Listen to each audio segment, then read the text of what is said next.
မင်္ဂလာပါအမဒီနေ့သင်ပြပေးမယ်လေးကကြတော့သူကဒီ11ဗီဒီယိုမှာတခါတည်းကော်လန်ယူရတဲ့ညီလေးပေါ့နော်ဒါအခုမှစပြီးတော့ရင်လေးလာနေတဲ့ညီမလေးတွေအတွက်မှကလိုမေးထားတော့ကြာပြီပေါ့နော်မခုမှသင်ပြပေးမယ်ပတ်တန်လေးပါနော်လိုအပ်တဲ့လူတွေယူနိုင်လာတော့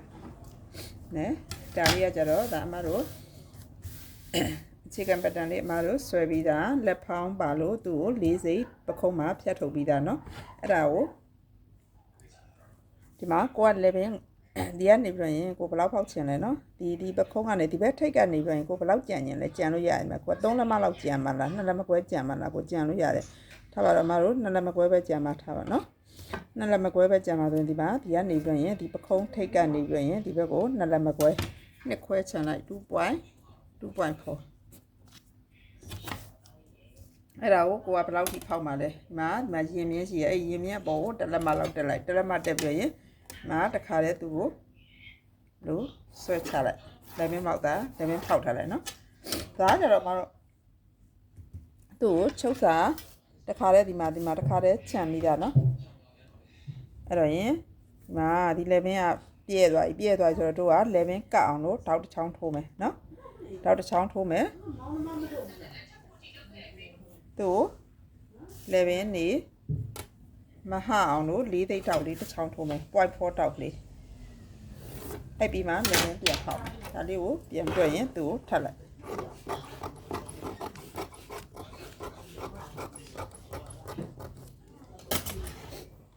ဒါလေးကဒီနားလေးကလေဟိုတို့ရင်းအောက်မှာရင်းအောက်မြင်းလေးဒါလေးကရင်းအောက်မှာပဲအဲ့ကော်လန်လေးကရင်းအောက်ထိပဲထည့်မှာအဲ့ဒါကြောင့်မို့မြင်းအောက်ထိပဲမြင်းကိုဆွဲလိုက်တာနော်ဒါ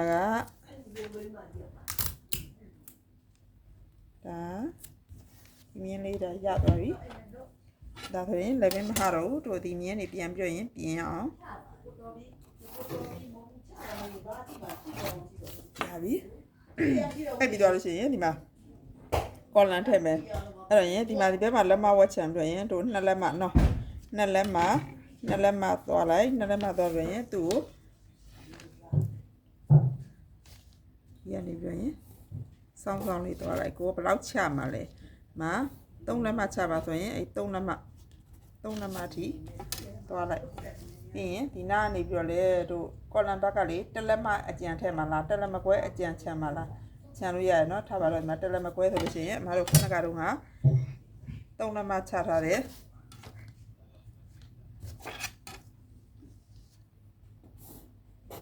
3လက်မချထားတဲ့မြင်းလေးနဲ့အဲ့1လက်မကွဲမြင်းလေးနဲ့ကိုလှမ်းပြီးတော့ရင်ဆက်လိုက်ဟောဒီအောက်ကလေးအပြားအကြီးကြီးများချင်း1လက်မလောက်ဆိုပဲရတယ်ပြားကြီးလေးနဲ့တိတ်မလှဘူး1လက်မလေးတော့လိုက်အဲ့တော့သူ့ကိုနည်းနည်းလေးပခုံးလေးနည်းနည်းလေးတစ်စိတ်ခွဲလောက်လေးစားလိုက်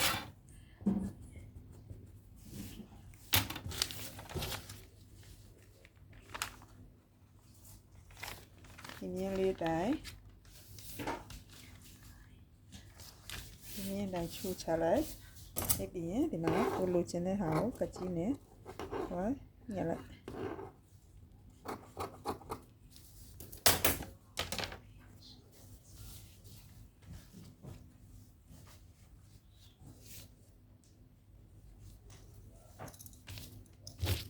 ကော်လန်ကဒီနေ့ဒီအောက်မှာ1လက်မပြားလေးကြံနေတာဆိုဒီ1လက်မမြင်းလေးထိုးလိုက်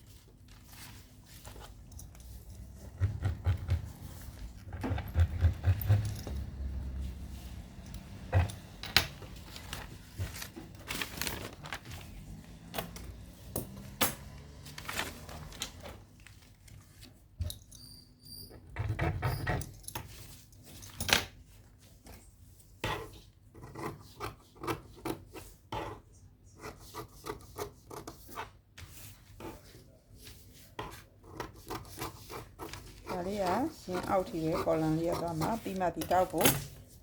တို့ဖြောက်ချင်လဲဖြောက်ချုပ်ချင်လဲချုပ်လေးသွားမှာလောလောဆယ်တော့ခဏဖြောက်ထားလိုက်ဒါအောက်ဆက်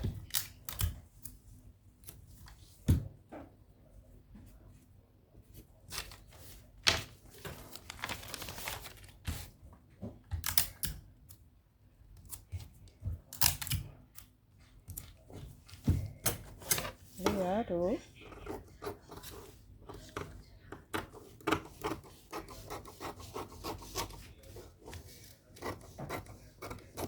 နော်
ရည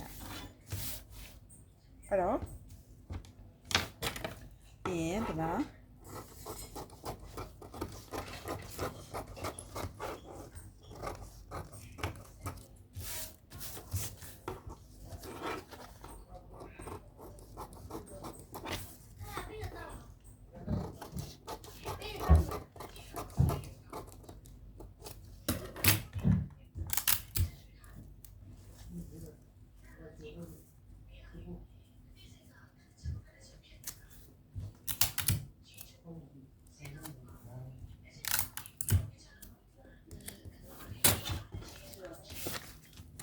ဒါလေးကပိတ်စရတယ်ဆိုလို့ရှိရင်တော့အမတို့ဒါလေးက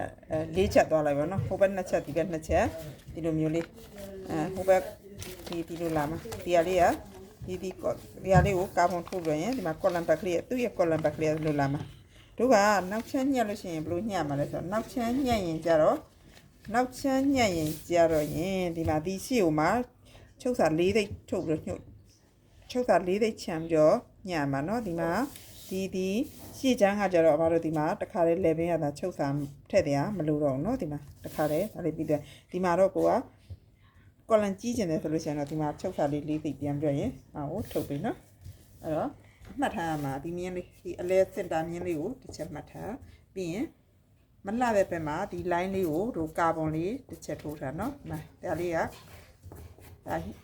ဒါဘယ်ဘုံညာဘုံအဲ့လိုမျိုးနှစ်ချက်အထက်ရယူမှာဆိုလို့ရှိရင်เนาะဒါလေးက၄ချက်ညမှာပိတ်စမလောက်ဘူးဆိုလို့ရှိရင်တော့ဒီမှာတို့ကဒါရင်ဘုံဘယ်ဘုံညာဘုံကိုကကြည့်ယူပြီးတော့ရင်နောက်တစ်ချက်ကိုကြတော့ဒီမှာတရားလေးကိုဒီကိုကရင်ဘုံပိတ်စရင်ဘုံမလောက်ဘူးဆိုလို့ရှိရင်ဒါလေးကိုတစ်ချက်ချိုးပြီးတော့ရင်ဒီနားလေးတိုင်းယူလို့ရတယ်နော်တရားလေးကိုဒီထိဖြတ်ချလိုက်နည်းနည်းမြင်အောင်ပြလိုက်နောက်တစ်ချက်နောက်အခန့်ကျန်းကိုကြတော့တကယ်လို့ပိတ်စမရဘူးဆိုလို့ရှိရင်ဒါဒီလိုယူနော်ဒီလိုယူနောက်တစ်ခါညကိုကြတော့ဒီလိုယူဟိုအပေါ်ရင်ပုံးထပ်မဲ့ဟာအောင်ကြတော့ဒီလိုအပြည့်ယူလိုက်နော်ဒီလိုဒါကအပေါ်အဲ့ဒီမှာဒီနှစ်ခုနဲ့အောက်ဆက်ဆက်ရပါနော်ပိုက်ဆက်ဆက်ရမှာဒါလေးကပိတ်စရတယ်ဆိုရင်တော့၄ချက်ညပိတ်စမရဘူးဆိုလို့ရှိရင်တော့တို့နှစ်ချက်နဲ့ဒီခုနကလိုမျိုးဒီလိုမျိုးအတူပေါ့နော်အောက်ကအခန့်ကျန်းကအဲ့လိုမျိုးယူပေးဒါကအမတို့တကယ်လို့ကိုကရင်ပုံးအစ်စ်ဆိုလို့ရှိရင်တော့ဒါရင်ပုံးအစ်စ်တစ်ခါတည်းယူလို့ရတယ်နော်ရင်ပုံးအစ်စ်မဟုတ်ဘူးဆိုလို့ရှိရင်တော့တို့နောက်ကစစ်နဲ့နောက်စစ်နဲ့ဆိုရင်တော့ပို့ပြီးတော့အဆင်ပြေတယ်နောက်စစ်နဲ့လေးသွားလိုက်နော်ဟုတ်အဆင်ပြေကြပါပြီ